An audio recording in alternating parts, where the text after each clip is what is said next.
الحمدللہ رب العالمین والصلاة والسلام علی سید الانبیاء والمرسلین اما بعد فاعوذ باللہ من الشیطان الرجیم بسم اللہ الرحمن الرحیم۔ انشاءاللہ عز و جل ہم آج سورۃ القلم کا ترجمہ اور تفسیر سننے کی سعادت حاصل کریں گے۔ بسم اللہ الرحمن الرحیم۔ وَإِنَّ لَكَ لَأَجْرًا غَيْرَ مَمْنُونٍ، اور یقیناً تمہارے لیے ضرور بے انتہا ثواب ہے۔ وَإِنَّ لَكَ لَأَجْرًا غَيْرَ مَمْنُونٍ، اور یقیناً تمہارے لیے ضرور انتہا کا ثواب ہے۔ ارشاد فرمایا کہ اے پیارے حبیب صلی اللہ تعالیٰ علیہ وآلہ وسلم، ضرور تمہارے لیے رسالت کی تبلیغ اور نبوت کے اظہار، مخلوق کو اللہ تعالیٰ کی طرف دعوت دینے اور کفار کی ان بیہودہ باتوں اور افتراؤں اور طعنوں پر صبر کرنے کا بے انتہا ثواب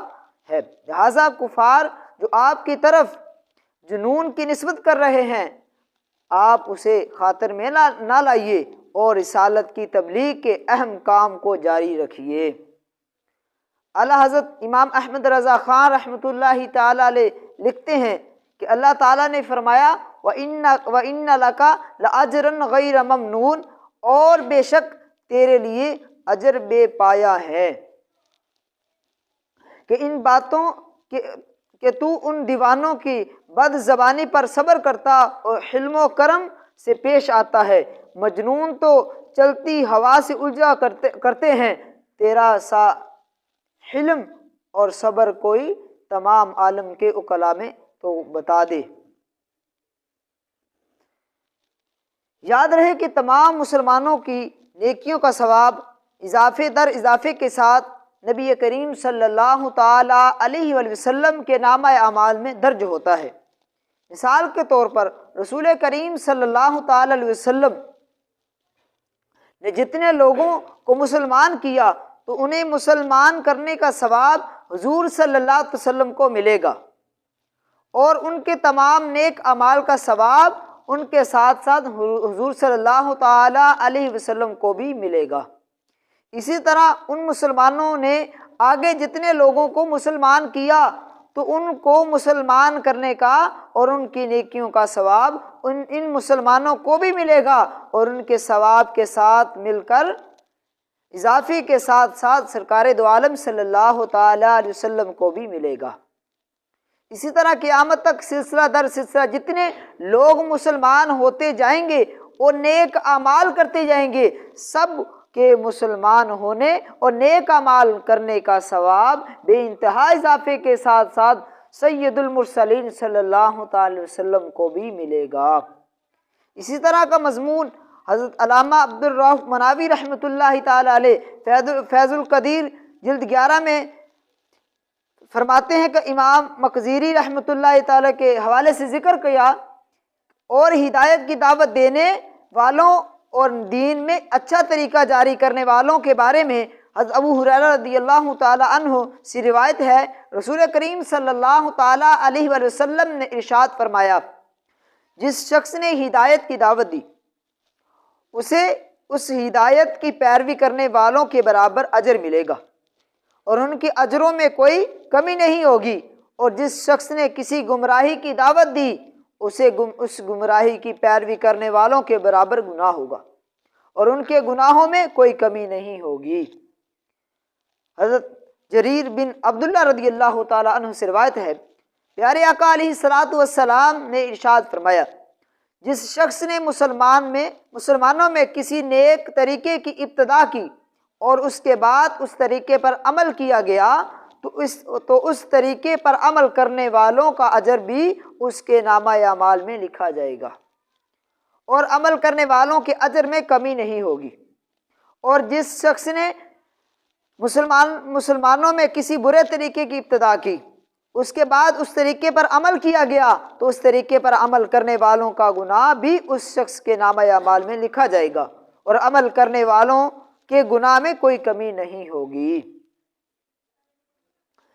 یہاں تاجدار رسالت صلی اللہ علیہ وسلم کے صبر، حلم، عفو درگزر کی کچھ جھلک ملاحظہ ہوں۔ چنانچہ حدیث اور سیرت کی کتابوں میں مذکور ہے کہ نبی کریم صلی اللہ علیہ وسلم نے کسی سے اپنی ذات کا بدلہ نہیں لیا، بلکہ آپ صلی اللہ علیہ وسلم سے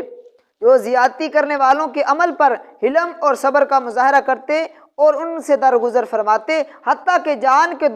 دشمنوں کو بھی معاف کر دیا کرتے تھے۔ اس کی چند مثالیں سنتے ہیں۔ لبید بن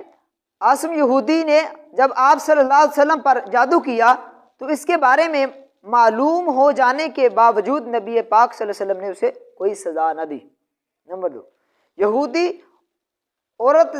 زینب نے گوشت میں زہر ملا کر آپ صلی اللہ علیہ وسلم کو کھلا دیا تو اپنی ذات کی وجہ سے اس سے کوئی بدلہ نہ لیا، البتہ جب اس زہر کے اثر سے ایک صحابی رضی اللہ تعالیٰ عنہ کا انتقال فرما گئے تو اس عورت پر شرعی سزا نافذ فرمائی۔ غرس بن حارث نے جب آپ صلی اللہ علیہ وسلم کو شہید کرنے کی کوشش کی تو آپ صلی اللہ علیہ وسلم نے اس پر غالب آ جانے کے باوجود اسے معاف کر دیا۔ کفار مکہ نے وہ کون سا ایسا ظالمانہ برتاؤ تھا جو آپ صلی اللہ علیہ وسلم کے ساتھ نہ کیا؟ لیکن فتح مکہ کے دن جب یہ سارے جباران قریش مہاجرین اور انصار کے لشکروں کے محاصرے میں مجبور ہو کر حرم کعبہ میں خوف اور دہشت سے کانپ رہے تھے اور انتقام سے ڈر رہے تھے، ان کے جسم کا رواں رواں لرزا رہا تھا، تو رسول رحمت صلی اللہ علیہ وسلم نے ان مجرموں کو یہ فرما کر چھوڑ دیا کہ جاؤ، آج تم سے کوئی مواخذہ نہیں، تم سب آزاد ہو۔ یہ تو مختصر حضور صلی اللہ علیہ وسلم کی مثالیں ہیں، مگر نبی پاک علیہ الصلوۃ والسلام کی پوری سیرت مبارکہ میں صبر، حلم، عفو درگزر کی انتہائی بے انتہا مثالیں ہیں، جنہیں شمار کیا جائے تو ایک انتہائی ضخیم کتاب مرتب ہو جائے، ایک بڑی کتاب اس سے لکھی جا سکتی ہے، اتنی نبی پاک علیہ الصلوۃ والسلام کے صبر، حلم اور عفو درگزر کے حوالے سے مثالیں ہیں۔ وَإِنَّكَ لَعَلَىٰ خُلُقٍ عَظِيمٍ،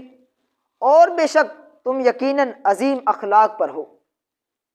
وَإِنَّكَ لَعَلَىٰ خُلُقٍ عَظِيمٍ، اور بے شک تم یقیناً عظیم اخلاق پر ہو۔ علامہ علی بن محمد خازن رحمۃ اللہ تعالیٰ علیہ فرماتے ہیں یہ آیت گویا کہ بَأَنْتَ بِنِعْمَةِ رَبِّكَ بِمَجْنُونٍ کی تفسیر ہے، کیونکہ تاجدار رسالت صلی اللہ علیہ وسلم کی قابل تعریف اخلاق اور پسندیدہ افعال کی آپ کی ذات مبارکہ سے ظاہر تھے، اور جس کی ایسی شان ہو اس کی طرف جنون کی نسبت کرنا درست نہیں۔ اعلیٰ حضرت رحمۃ اللہ علیہ تعالیٰ لکھتے ہیں وَإِنَّكَ لَعَلَىٰ خُلُقٍ عَظِيمٍ، اور بے شک تو بڑے عظمت والے ادب و تہذیب پر ہے اور ایک حلم صبر کیا۔ تیری جو خصلت ہے اس درجے عظیم باشوکت ہے، اور اخلاق عاقلان جہان جمع ہو کر اس کے قلیل مقدار کو نہیں پہنچتے، پھر اس سے بڑھ کر اندھا کون جو تجھے ایسے لفظ سے یاد کرے۔ اللہ تعالیٰ نے اپنے حبیب صلی اللہ علیہ وسلم کے اخلاق کریمہ کے بارے میں بیان کرتے ہوئے ایک مقام پر ارشاد فرمایا فَبِمَا رَحْمَةٍ مِّنَ اللَّهِ لِنْتَ لَهُمْ وَلَوْ كُنْتَ فَظًّا غَلِيظَ الْقَلْبِ لَانفَضُّوا مِنْ حَوْلِكَ، تو اے حبیب اللہ کی کتنی بڑی مہربانی ہے کہ آپ ان کے لیے نرم دل ہیں، اور آپ ترش مزاج اور سخت دل ہوتے تو یہ لوگ ضرور آپ کے پاس سے بھاگ جاتے۔ حضرت جابر رضی اللہ تعالیٰ عنہ سے روایت ہے نبی کریم صلی اللہ تعالیٰ علیہ وسلم نے ارشاد فرمایا کہ اللہ تعالیٰ نے اخلاق کے درجات مکمل کرنے اور اچھے اعمال کے کمالات پورے کرنے کے لیے مجھ کو بھیجا۔ حضرت سعد بن حشام رضی اللہ تعالیٰ عنہ فرماتے ہیں میں نے حضرت عائشہ صدیقہ رضی اللہ تعالیٰ عنہا سے دریافت کیا اے ام المؤمنین مجھے رسول اللہ صلی اللہ علیہ وسلم کے اخلاق کے بارے میں بتائیے۔ حضرت عائشہ صدیقہ رضی اللہ تعالیٰ عنہا نے فرمایا کہ تم قرآن نہیں پڑھتے؟ میں نے عرض کی کیوں نہیں؟ تو آپ نے ارشاد فرمایا تو رسول اللہ صلی اللہ علیہ وسلم کا خلق قرآن ہی تو ہے۔ اور علامہ عبد المصطفیٰ اعظمی رحمۃ اللہ تعالیٰ لکھتے ہیں حضور نبی کریم صلی اللہ علیہ وسلم محاسن اخلاق کے تمام گوشوں کے جامع ہیں، یعنی حلم، عفو درگزر، حلم و کرم، عدل و انصاف، جود و سخا، اثار و قربانی، مہمان نوازی، شجاعت، حسن معاملہ، صبر و قناعت، نرم گفتاری، خوشروئی، ملنساری، غمخواری، سادگی، بے تکلفی، عاجزی و انکساری، حیاداری کی اتنی بلند منزلوں پر تھے۔ آپ صلی اللہ علیہ وسلم فائز تھے کہ حضرت عائشہ صدیقہ رضی اللہ تعالی عنہا نے ایک جملے میں اس کی صحیح تصویر کھینچتے ہوئے ارشاد فرمایا، کانا خلقہ القرآن، یعنی تعلیمات قرآن پر پورا عمل، یہی آپ صلی اللہ علیہ وسلم کے اخلاق تھے۔ اور علامہ اسماعیل حقی رحمۃ اللہ تعالی علیہ فرماتے ہیں کہ رسول کریم صلی اللہ تعالی علیہ وسلم کا اخلاق تمام اخلاقی اچھائیوں کا جامع ہے، اور اللہ تعالیٰ نے آپ صلی اللہ علیہ وسلم کو حضرت نوح علیہ السلام کا شکر، حضرت ابراہیم علیہ السلام کی خلت، حضرت موسیٰ علیہ السلام کا اخلاص، حضرت اسماعیل علیہ السلام کے وعدے کی سچائی، حضرت یعقوب، حضرت ایوب علیہ السلام کا صبر، حضرت داؤد علیہ السلام کا عذر، حضرت سلیمان اور حضرت عیسیٰ علیہ السلام کی عاجزی، اور ان کے علاوہ تمام انبیاء علیہ السلام کے اخلاق عطا فرمائے۔ اور یہ وہ مقام ہے جو تمام انبیاء کرام علیہ السلام میں سے صرف سید المرسلین صلی اللہ تعالی وسلم کو ہی عطا ہوا۔ اعلیٰ حضرت نے کیا خوب فرماتے ہیں، تیرے خلق کو حق نے عظیم کہا، تیرے خلق کو حق نے جمیل کیا، تجھ سا ہوا نہ ہے ہوگا شہا، تیرے خالق حسن و ادا کی قسم۔ یہاں ایک نقطہ قابل ذکر ہے کہ اللہ تعالیٰ نے اپنے حبیب صلی اللہ علیہ وسلم کے علم مبارک کے بارے میں ارشاد فرمایا، وَأَنزَلَ اللَّهُ عَلَيْكَ الْكِتَابَ وَالْحِكْمَةَ وَعَلَّمَكَ مَا لَمْ تَكُنْ تَعْلَمْ وَكَانَ فَضْلُ اللَّهِ عَلَيْكَ عَظِيمًا۔ اور اللہ نے آپ پر کتاب اور حکمت نازل فرمائی، اور آپ وہ سب کچھ سکھا دیا جو آپ نہ جانتے تھے، اور آپ پر اللہ کا فضل بہت بڑا ہے۔ اور اپنے حبیب صلی اللہ علیہ وسلم کے عمل کے بارے میں ارشاد فرمایا، وَإِنَّكَ لَعَلَىٰ خُلُقٍ عَظِيمٍ، اور بے شک تم یقیناً عظیم اخلاق پر ہو۔ اس سے معلوم ہوا کہ سید المرسلین صلی اللہ علیہ وسلم عمل اور علم اور عمل دونوں کے اعتبار سے کامل اور جامع تھے۔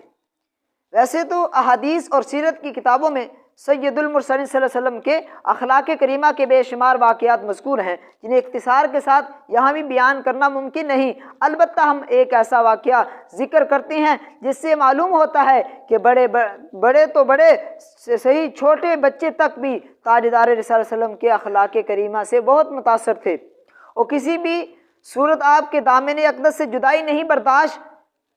نہ تھی۔ چنانچہ زید بن حارثہ رضی اللہ تعالیٰ عنہ زمانہ جاہلیت میں اپنی والدہ کے ساتھ ننیال جا رہے تھے۔ بنو کین نے وہ قافلہ لوٹ لیا اور حضرت زید رضی اللہ تعالیٰ عنہ کو مکہ میں لا کر بیچ دیا۔ حکیم بن خزام نے اپنی پھوپھی حضرت خدیجہ رضی اللہ تعالیٰ عنہا کے لیے ان کو خرید لیا۔ جب حضور اکرم صلی اللہ علیہ وسلم کا نکاح حضرت خدیجہ رضی اللہ تعالیٰ عنہا سے ہوا تو انہوں نے حضرت زید رضی اللہ تعالیٰ عنہ کو حضور صلی اللہ علیہ وسلم کی خدمت میں بطور ہدیہ پیش کر دیا۔ حضرت زید رضی اللہ تعالیٰ عنہ کے والد کو ان کی جدائی کا بہت صدمہ تھا۔ حضرت زید رضی اللہ عنہ کی جدائی میں اشعار پڑھتے اور روتے ہوئے ڈھونڈتے پھراتے۔ اتفاق سے ان کی قوم کی چند لوگ کا حج کی غرض سے مکہ جانا ہوا، تو وہاں انہوں نے حضرت زید رضی اللہ عنہ کو پہچان لیا۔ جب وہ حج سے واپس گئے تو انہوں نے حضرت زید رضی اللہ تعالی عنہ کی خیر و خبر ان کے باپ کو سنائی۔ حضرت زید رضی اللہ تعالیٰ عنہ کے باپ اور چچا فدیہ کی رقم لے کر ان کی غلامی سے چھڑانے کی خاطر مکہ مکرمہ میں حضور پر نور صلی اللہ علیہ وسلم کی خدمت میں پہنچے اور عرض کیا، اے ہاشم کی اولاد، اپنی قوم کے سردار، تم لوگ حرم کے رہنے والے ہو تو اللہ کے گھر کی پڑوسی ہو، تم جو قیدیوں کو رہا کراتے ہو، بھوکوں کو کھانا کھلاتے ہو، ہم اپنے بیٹے کی طلب میں تمہارے پاس پہنچے ہیں، ہم پر احسان فرماؤ اور کرم کرو، فدیہ قبول کرو اور اس کو رہا کر دو، بلکہ جو فدیہ ہو اس سے زیادہ لے لو۔ حضور اکرم صلی اللہ علیہ وسلم نے فرمایا بس اتنی سی بات ہے؟ عرض کیا بس یہی عرض ہے۔ آپ صلی اللہ علیہ وسلم نے ارشاد فرمایا زید کو بلاؤ، اس سے پوچھ لو، اگر وہ تمہارے ساتھ جانا چاہے تو بغیر فدیے ہی کے تمہارے وہ نظر ہے، اگر نہ جانا چاہے تو میں ایسے شخص پر جبر نہیں کر سکتا جو خود نہ جانا چاہے۔ حضرت زید رضی اللہ تعالیٰ بلائے گئے، آپ صلی اللہ علیہ وسلم نے فرمایا تم ان کو پہچانتے ہو؟ عرض کی جی ہاں میں پہچانتا ہوں، میرے باپ ہیں، میرے چاچا ہیں۔ حضور صلی اللہ علیہ وسلم نے فرمایا میرا حال بھی تمہیں معلوم ہے، اب تمہیں اختیار ہے کہ تم میرے پاس رہنا چاہو تو میرے پاس رہو، اگر ان کے ساتھ جانا چاہو تو اجازت ہے۔ حضرت زید رضی اللہ تعالیٰ نے عرض کیا حضور صلی اللہ علیہ وسلم کے مقابلے میں بھلا میں کس کو پسند کر سکتا ہوں؟ آپ صلی اللہ علیہ وسلم میرے لیے باپ کی جگہ بھی ہیں اور چاچا کی جگہ بھی ہیں۔ ان دونوں باپ چاچا نے کہا زید غلامی کو آزادی پر ترجیح دیتے ہوئے باپ اور چاچا اور سب گھر والوں کے مقابلے میں غلام رہنے کو پسند کرتے ہو؟ حضرت زید رضی اللہ تعالیٰ نے فرمایا ہاں میں نے ان میں ایسی بات دیکھی ہے کہ جس کے مقابلے میں کسی چیز کو بھی پسند نہیں کر سکتا۔ حضور پر نور صلی اللہ علیہ وسلم نے جب یہ جواب سنا تو ان لوگوں کو گود میں لے کر اور فرمایا میں نے اس کو اپنا بیٹا بنا لیا۔ حضرت زید رضی اللہ تعالیٰ عنہ کے باپ اور چاچا بھی یہ منظر دیکھ کر بہت خوش ہوئے اور خوشی سے ان کو چھوڑ کر واپس چلے گئے۔ حضور پر نور صلی اللہ علیہ وسلم کے اخلاق کریمہ کی عظمت اور بزرگی کا ایک اور پہلو سے واضح ہوتا ہے۔ حضرت جابر بن سمرہ رضی اللہ عنہ سے روایت ہے حضور پر نور صلی اللہ علیہ وسلم نے ارشاد فرمایا مسلمانوں میں سب سے زیادہ اچھا وہ ہے جس کے اخلاق سب سے اچھے ہیں۔